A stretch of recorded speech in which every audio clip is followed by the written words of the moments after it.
Hello everyone, this is Catherine Choi, and my online presentation will feature my family's collection of these amazing plants called succulents.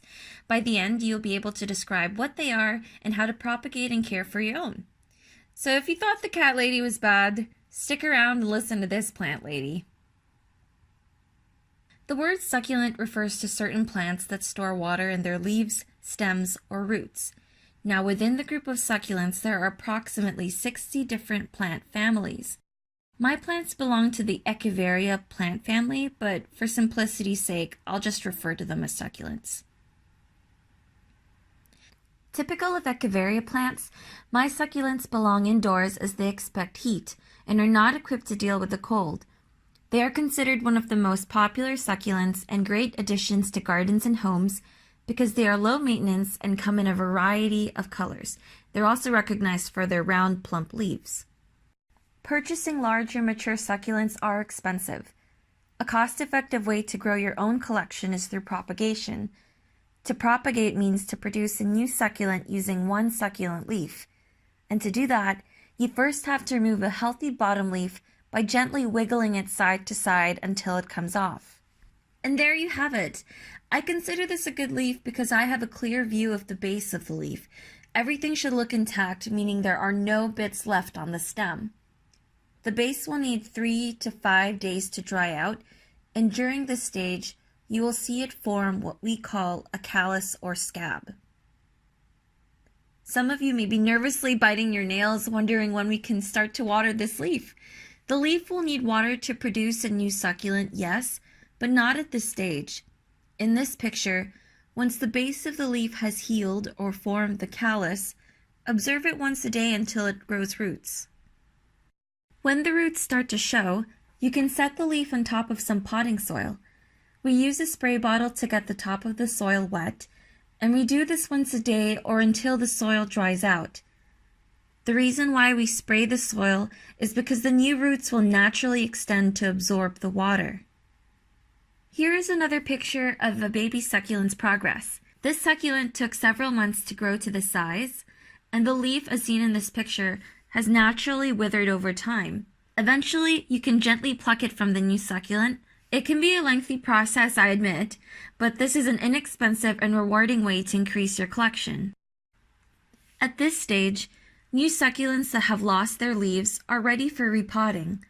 Repotting will happen often because it encourages the succulents to keep growing and stay healthy.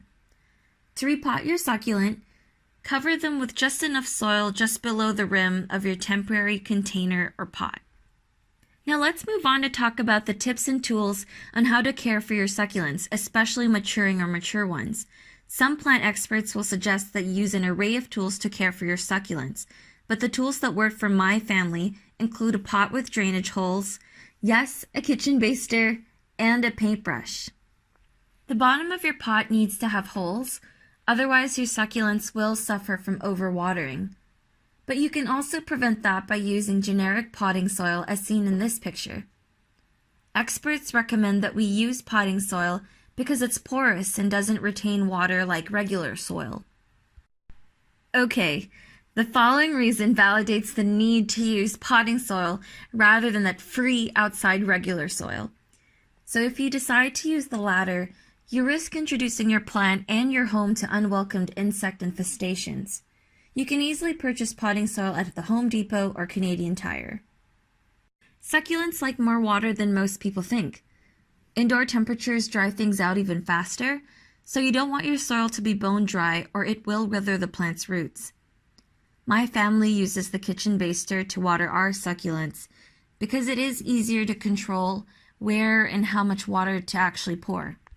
We usually point our watering tool towards the base of the succulent or the part of the stem closest to the soil. That's because the roots will absorb the water and not the leaves. So we recommend pouring on the water until it drains out of the bottom of your pot. And we recommend doing this a couple of times. I guess it's kind of contradictory when we say that succulents are lower maintenance but they need a lot of water. Well, that's because they don't need water until the soil has actually dried out. But if you can't remember the last time you watered your succulent, a simple test that we like to do is feel the soil to actually check whether or not it's dry. You can keep your succulents clean and beautiful by occasionally dusting them off with a paintbrush. Short story, I'm particularly biased towards this succulent because I rescued it from a dollar store. It was very weak and the leaves were barely hanging on because it lacked water and sunlight, but it recovered really well under our care.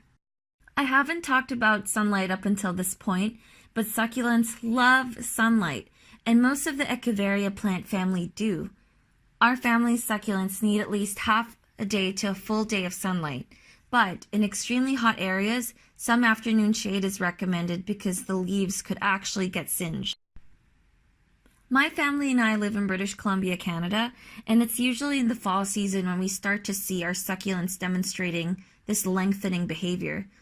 So succulents should not look like this picture, but ours currently do, and it's a sign that it's searching for more sunlight. So if that happens to your plants, just find a sunnier spot. Here is another housekeeping tip. It is natural for the leaves, especially the bottom ones, to wither and die. If your succulent is healthy, new leaves will definitely sprout. Don't worry about that. But when the leaves die, we maintain the aesthetic of the succulent by plucking the dead leaves. So let's rehash what we learned today. We briefly learned what succulents are, we described how to propagate and produce new succulents, and we learned how to maintain and care for mature to maturing ones. I hope this introduction into succulents got you excited to start your own collection. Thank you so much for listening.